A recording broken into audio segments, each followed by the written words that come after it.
Bismillahirrahmanirrahim. Assalamualaikum warahmatullahi wabarakatuh. Alhamdulillahi rabbil alamin.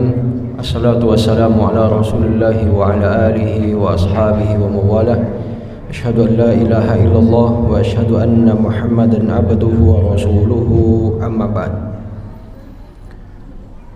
Bapak Ibu, adik-adik sekalian yang mudah-mudahan dirahmati oleh Allah Subhanahu wa taala. Bersyukur kepada Allah Subhanahu wa taala kita diberi oleh Allah Subhanahu wa taala kesehatan. Kita diberi oleh Allah Subhanahu wa taala kesempatan. Lebih dari itu, kesehatan dan kesempatan kita dimudahkan untuk melaksanakan amal soleh, terutama di bulan Ramadan, baik di siang terlebih di malam hari. Mudah-mudahan Allah Subhanahu wa taala mencatat sebagai pahala sehingga menjadikan pemberat kebaikan kita kelak di mizan. Selanjutnya salawat serta salam semoga selalu tercurahkan pada Nabi Muhammad sallallahu alaihi wasallam, pada keluarga beliau, sahabat beliau, dan seseorang yang senantiasa selalu mengikuti sunnah beliau hingga akhir zaman. Jemaah kuliah tarawih yang mudah-mudahan dirahmati oleh Allah Subhanahu wa taala, ada pelajaran penting di bulan Ramadan ini yang akan menjadikan sah atau tidaknya semua amalan kita. Pelajaran ini adalah pondasi daripada sebuah amal, yaitu yang pertama, Allah Subhanahu wa taala ingin melatih hati kita agar supaya tulus dalam beramal kepada Allah Subhanahu wa taala. Dalam ibadah puasa, setelah kita niat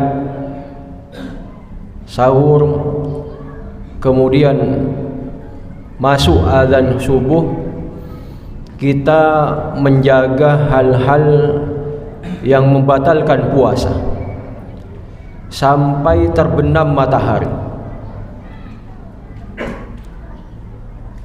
Saat itu hati kita, diri kita merasa diawasi terus oleh Allah Subhanahu wa taala. Kita tidak melanggar, kita tidak melakukan hal-hal yang membatalkan puasa meskipun ada peluang. Kita berpuasa bukan karena keluarga kita, kita berpuasa bukan karena guru kita, kita berpuasa bukan karena teman kita, tapi kita berpuasa karena Allah Subhanahu wa taala. Kita berpuasa bukan hanya karena di banyak orang, tapi dikala sepi kita jaga juga. Jemaah sekalian yang mudah-mudahan dirahmati oleh Allah Subhanahu wa taala, pelajaran besar di sini adalah bagaimana Allah Subhanahu wa taala melatih diri kita, niat kita ketika kita beribadah hanya untuk Allah Subhanahu wa taala, bukan untuk yang lainnya. Dan inilah yang akan menjadikan amal kita diterima oleh Allah Subhanahu wa taala. Makanya Allah Subhanahu wa taala berfirman dalam Quran surah Al-Mulk itu, "Huwallazi khalaqal mauta wal hayata liyabluwakum ayyukum ahsanu amala." Dialah Allah Subhanahu wa taala yang menciptakan kematian dan kehidupan. Liyabluwakum ayyukum ahsanu amala, untuk menguji kalian siapa di antara kalian yang terbaik amalnya. Apa ukuran seseorang itu baik amalnya? Di antaranya adalah, katanya para ulama, ikhlas dan sesuai dengan sunnah Rasulullah sallallahu alaihi wasallam. Makanya Fudail bin Iyad mengatakan, ya, innal amala idza kana khalisan lam yakun sawaban la yuqbal, sawaban lam yakun khalisan la yuqbal, hatta yakuna khalisan wa sawaban fayuqbal. Sesungguhnya amal itu apabila dilakukan oleh seseorang ikhlas tapi tidak benar, tidak diterima. benar sesuai dengan sunnah Rasulullah sallallahu alaihi wasallam, namun tidak ikhlas, tidak diterima sampai amalan tersebut dilakukan ikhlas dan sesuai dengan petunjuk Rasulullah sallallahu alaihi wasallam. Jemaah sekalian yang mudah-mudahan dirahmati oleh Allah Subhanahu wa taala, di sini salah satu pondasi daripada amal itu adalah apa? Dia lakukan ikhlas kepada Allah Subhanahu wa taala. Makanya di dalam hadis dikatakan ada seseorang yang melakukan 3 amalan besar. Ia mengharapkan balasan jannah dari Allah Subhanahu wa taala, namun ketika memasuki alam akhirat ditanya oleh Allah Subhanahu wa taala, apa yang telah kamu lakukan di dunia? Satunya mengatakan, ya Allah, saya dahulu di dunia menjadi qari, saya bisa membaca Al-Quran. Ya, kalau sekarang mungkin ya dia menguasai ilmu qiraat, kemudian suaranya bagus, diundang ke sana kemari, viral di TikTok dan lain sebagainya, ya, dan di media sosial. Orang-orang banyak takjub padanya. Ia mengaku, aku habiskan umurku untuk membaca Al-Quran, ya Allah. Apa kata Allah Subhanahu wa taala? Kamu melakukan itu supaya dikatakan qari. Malaikat ambil dia, kemudian apa? Kemudian campakkan ke neraka. Jemaah sekalian yang mudah-mudahan dirahmati Allah Subhanahu wa taala. Yang kedua, ditanya oleh Allah Subhanahu wa taala, apa yang kamu lakukan waktu di dunia? Ya Allah, aku infakkan hartaku fi sabilillah. Aku banyak bersedekah. Ya. Kemudian apa kata Allah Subhanahu wa taala? Kadzabta, kamu dusta, kamu melakukan itu supaya kamu dikatakan dermawan. Malaikat ambil dia, campakkan ke neraka. Kemudian yang terakhir ditanya oleh Allah Subhanahu wa taala, apa yang telah kamu lakukan di dunia? Ya Allah, aku habiskan waktuku bertempur di jalan Allah fi sabilillah. Aku berjihad di jalan Allah Subhanahu wa taala sampai aku syahid, ya Allah. Apa kata Allah Subhanahu wa taala? Kadzabta, kamu dusta. Kamu melakukan itu karena supaya kamu dikatakan seorang pahlawan. Malaikat ambil dia, campakkan ke neraka. Jemaah sekalian yang mudah-mudahan dirahmati oleh Allah Subhanahu wa taala, 3 hal ini amalan berat. Ya. Seseorang yang berilmu, ya, apalagi dia sudah menguasai ilmu qiraat, ini amalan berat. Kita ukur aja pada diri kita. Jemaah sekalian yang mudah-mudahan dirahmati oleh Allah Subhanahu wa taala. Berapa sekarang umur kita? Di antara kita ada yang sudah 40 tahun, di antara kita ada yang sudah 50 tahun, bahkan sudah ada di atas 60 tahun. Tapi bacaan Quran kita masih belum benar. Menjadi seorang qari itu berat. Ya. Jemaah sekalian yang mudah-mudahan dirahmati oleh Allah Subhanahu wa taala, saya teringat ceritanya Syekh Ali Basfar.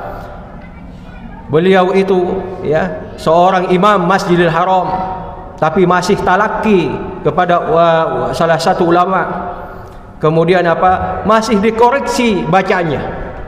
Masih dikoreksi bacanya. Padahal beliau statusnya sebagai imam Masjidil Haram. Berdoa di hadapan di depan Ka'bah, ya Allah, perbaikilah huruf ya yang aku dikoreksi oleh syekhku. Jemaah sekalian yang mudah-mudahan dirahmati oleh Allah Subhanahu wa taala, berat. Ya.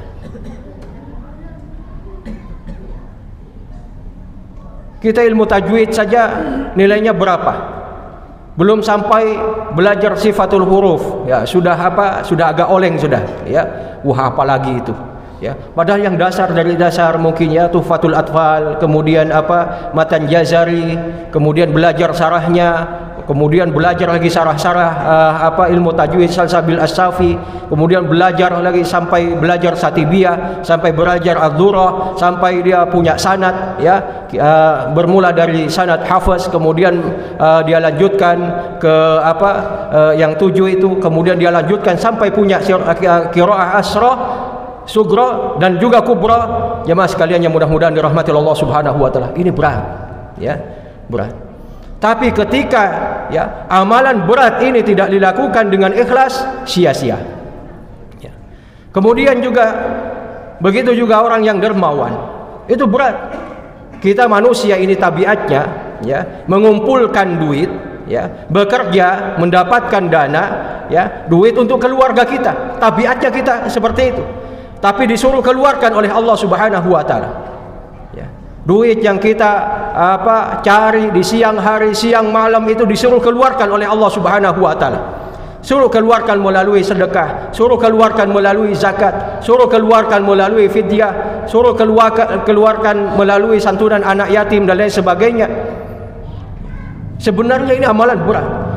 Tapi ketika seseorang melakukannya, itu bukan berarti otomatis langsung diterima oleh Allah Subhanahu wa taala. Dilihat dulu apakah niatnya tulus kepada Allah Subhanahu wa taala. Kemudian menjadi seorang mujahid ini berat. Ya. Dia perlu latihan dulu, dia harus i'dad, ya. Kemudian dalam perjalanannya berjihad di jalan Allah Subhanahu wa taala, dia harus menahan lapar, menahan haus, ya. Kemudian dia harus bertahan ketika diberondong peluru sama musuh, ya. Kemudian bagaimana ketika dia menyerang, dia larinya harus kenceng. Ketika dia diserang, bagaimana ya dia bertahan dan lain sebagainya. Berat sekali. Jemaah sekalian yang mudah-mudahan dirahmati oleh Allah Subhanahu wa taala. Apalagi sampai syahid atau sampai meninggal.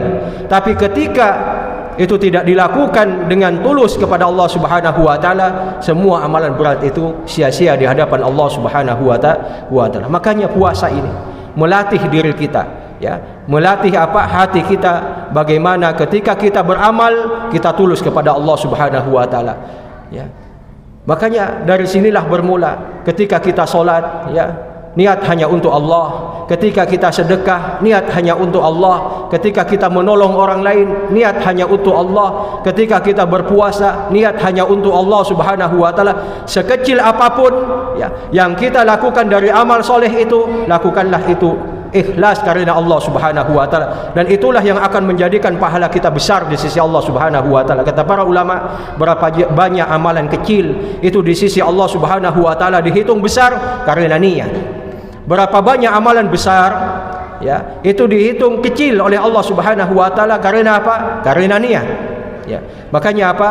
Ya, perbaikilah niat kita. Kita menyuapi anak kita, menafkahi anak kita, kita niatkan ini adalah ibadah untuk Allah Subhanahu wa taala. Ya, supaya apa? Ya, pelajaran puasa kita di bulan Ramadan ini berhasil. Ya, marilah kita selalu memperbaharui niat kita untuk ikhlas hanya untuk Allah Subhanahu wa taala. Kemudian yang kedua, jemaah sekalian yang mudah-mudahan dirahmati oleh Allah Subhanahu wa taala, supaya amalan kita yang kita bangun di siang maupun di malam hari selama di bulan Ramadan ini bisa istiqomah, bisa continue, marilah kita beramal, ya, marilah kita cinta terhadap amal soleh. Bukankah Rasulullah sallallahu alaihi wasallam selalu berdoa kepada Allah Subhanahu wa taala? Di antara salah satu doa yang selalu Rasulullah sallallahu alaihi wasallam minta, wa as'aluka hubbaka wa hubba may yuhibbuka wa hubba amalin yuqarribu ila hubbika. Ya. Dan cinta kepada suatu amal yang mendekatkan kepada cintamu.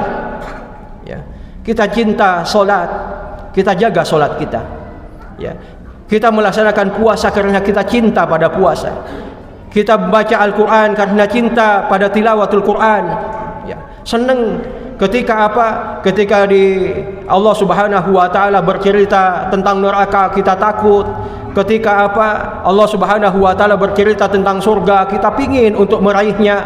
Ketika Allah Subhanahu wa taala memerintahkan kita amal soleh, kita pingin untuk melaksanakannya. Ketika Allah Subhanahu wa taala melarang kita untuk perbuatan yang mungkar, kita ingin menghindarinya. Jemaah sekalian yang mudah-mudahan dirahmati oleh Allah Subhanahu wa taala, sampai ada perasaan seperti itu, sehingga ketika itu ada pada diri kita beramal ikhlas karena Allah. Kemudian ketika beramal kita cinta, kita landasi cinta karena Allah Subhanahu wa taala. Insyaallah jemaah sekalian yang mudah-mudahan dirahmati oleh Allah Subhanahu wa taala, kita akan istiqomah, ya. Kita akan istiqomah selalu beramal meskipun Ramadan sudah berlalu.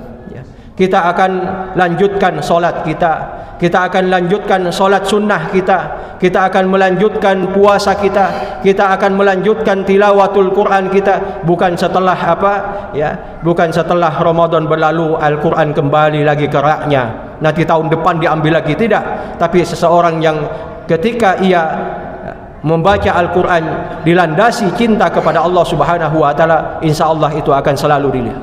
Kemudian ketika kita bersedekah, kita landasi itu karena cinta kepada Allah Subhanahu wa taala, cinta kepada sedekah tersebut, Akhirnya Akhirnya sedekah tetap kita lakukan meskipun Ramadan sudah berlalu.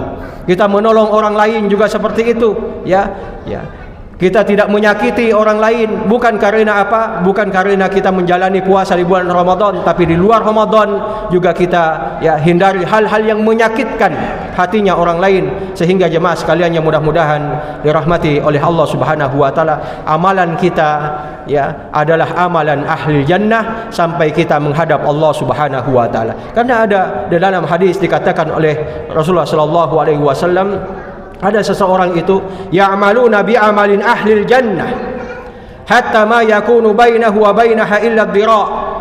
Ada seseorang itu beramal amalan ahlil jannah sampai ke surga itu sudah tinggal sehasta lagi. Tapi fayasbiqu alaihi alkitab fay'amaluna bi amalin ahlin nar fayadkhuluha. Ternyata Allah Subhanahu wa taala ketetapan Allah Subhanahu wa taala mendahuluinya. Dia melaksanakan amalan ahli neraka, kemudian ia masuk ke neraka. Ada seseorang ya'maluna bi amalin ahli nar, dia melaksanakan amalan ahli neraka, kemudian fayasbiqu alaihi alkitab hatta ma yakunu bainahu wa bainaha illa dhira', sampai antara ia ke neraka itu sudah tinggal sehasta lagi.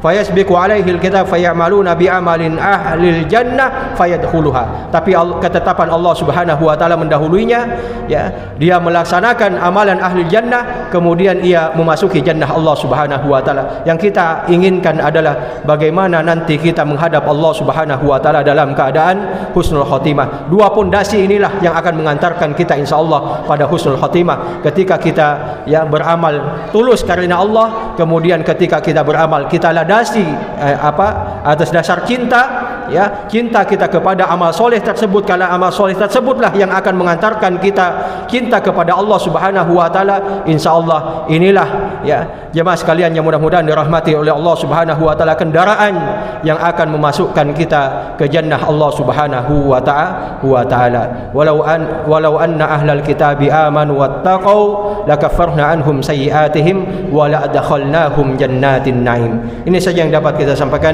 Al-haqqu min rabbika fala takunanna minal mumtarin. Marilah kita tutup dengan bacaan kafaratul majlis. Subhanakallahumma wa bihamdika asyhadu an la ilaha illa anta astaghfiruka wa atubu ilaik. Assalamualaikum warahmatullahi wabarakatuh.